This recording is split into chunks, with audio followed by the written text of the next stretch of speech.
The same things happen over and over again through time for basically the same reasons. A lot of these things happen once in a lifetime, and if you don't go back and see how they worked over time, then you're in trouble. So there's a pattern. I could describe the pattern, but there's a pattern that happens over and over again, and we're in a particular spot in the pattern. And then to understand it, not just because it happened before, but to understand mechanistically how it happens, and then one has a sense of how to deal with it. Just like in 1929 to 1932, there was a debt crisis that came as a result of an excessive amount of debt in the boom years. And then when you have that in 1932, we hit zero interest rates. And when they hit zero interest rates in 32, like in 2008, central bank prints money and buys financial assets. What happens in these cycles is that normally central banks can stimulate the economy by lowering interest rates. But when you hit zero interest rates, that doesn't work. So the last time it hit zero interest rates was 1932. And what they did in 1932 was the same thing they did in 2008. And that is that the central banks prints a lot of money and buys government bonds. And so we're doing that now. And just to be clear, the reason that they're doing that is so somebody has bought a government bond. The government is basically saying, hey, you, dear person, lend me the money. I'm going to build something, roads, whatever, but I'm going to pay you back in a year, 2 years, 10 years, whatever, plus interest, I would assume. That makes it worthwhile. And the reason that the government is going in and buying those is to get back liquidity to the people that have loaned them that money? Yes, because think of it this way. The central government, and also companies and individuals, don't have the capacity to create money. So the central government has the right to determine they can tax people, they can get money from people, and they can spend money on whatever they want to spend money on. But they don't have the right to print money and create money and credit like the central bank does. Central bank is the Federal Reserve. Similarly, the Federal Reserve does not have the right to spend money and determine how it's spent. That's for Congress. Every individual, every company, and every government has a certain amount of money that comes in the form of income, a certain amount of expenses, and then a certain amount of savings. So you do individually, and it works the same way for everyone, so that if their income falls to be less than their expenditures, they're in trouble unless they have a good savings. And then they go to the savings. So all around the world, there are lots of entities that are in trouble in that way. So the government, the two parts of the government, the US government, they have to give money, and so they print money. We call it print. There's not even paper much. It's digitally create money, and then that comes in the form of loans. Okay, so basically they're digitally creating money, which they're allocating to the government, and then the government is deciding how to disperse those funds? Yeah, the Federal Reserve will buy government bonds, so it's a transaction of buying it, and they will also buy private bonds. They might pick a company, many companies, and they'll say, I will buy your bonds, which is the equivalent, I will lend to you. That's happened through history. So what we're going through is the same process as happened in the 1930 to 1945 period. What can the average person take away from that? They don't have bonds. They don't think like that. They may not even understand what their 401k is, or they may not even have a 401k. So how do they navigate this? Is it just head down, do your best to weather the storm, or is there actually something that they can learn from the historical perspective and move on now to make this easier for them?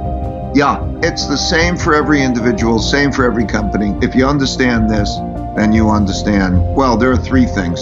The first is look at your income, your expenses, and your savings, and then do a stress test so that you get yourself secure.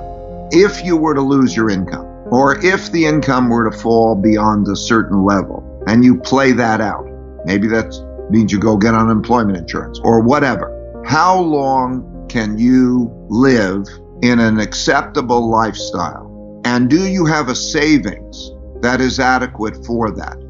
Okay, so what you do is you calculate, if I lived in a simpler lifestyle and I had this amount of earnings, how many months or years could I live acceptably? What countries or what periods of time has going through this kind of crisis been managed well so that we come out the other side with as little sort of pain and suffering as possible? Well, an example would be the differences in the way Roosevelt did it. So again, 1929 to 32, interest rates hit zero, they print money, we had a large wealth gap, and then they sat down and they figured out, how do we keep it orderly and how do we change the circumstances, whether it's taxes or how do you reorganize it so that the system works well. There is a risk also at the same time, because the world is going through that, there's a risk of conflict. So in Germany, Hitler came in power in 1933. And he came in power in 1933 because there was a lot of internal fighting as to try to produce order, because everybody, the left and the right, the communists and the fascists, and they're all fighting about wealth, because everybody's fighting about wealth when you have a downturn. And then they were democracies. 4 democracies existed then that chose not to be democracies because they became so disorderly that they wanted some strong leader to take charge and run the country. And then, of course, we had a bunch of those types of leaders, and then they had a war. That's how World War II happened. So when you look at that, that's kind of the political landscape. But back to the average man in terms of his finances, I would say the important thing is those 3 elements: to have a plan, and maybe to have a plan with both your family. What's the importance of education in, when we start thinking about protecting successive generations, how much of that comes down to education? Education is the most important thing. I was raised with a very modest economic background. My dad was a jazz musician. My mom was a stay-at-home mom. But I was lucky to have parents who cared for me. And I went to a public school. I got a good education. And I came out to a world of equal opportunity. And I believe that those are fundamental necessities, that you have to know how to have an education of facts, like you have to know how to read, write, and arithmetic, but you also have to know how to behave well with others, to be a good citizen, operate in a civil way, to be able then to go into jobs. And that education can be anything that works. I think the big thing is, 3 big things on what I think work should be. Make your work and your passion the same thing, and make it economic. If it works, that you love your work, you'll probably be better at your work. So you want those things. And then there's the economics of it. So it could be anything from learning trades, whatever it may be. Education certainly does not have to be college. College is overemphasized. So as this next 3 to 5 year part of the cycle hits us, what is one thing that people can do that, from the historical perspective, will most insulate them from the probably emotional and maybe financial damage, whatever you think is more important? Well, the things that I thought about, some of the things I mentioned earlier, the plan for the worst case scenario and make it terrific is one of the things. The understanding how to triangulate well to deal with whatever problems that you're going to face and how to work that through to find the path and find your nature. But also, one thing that's helped me a lot is meditation. It's healthy because it reduces stress, and it also makes you smarter to make the decisions well. Because if you have the equanimity, that centeredness, that calm centeredness, and you have your plan, and you triangulate well with others so that you can get all the best advice and don't have to approach it in your own head, you're a long way there.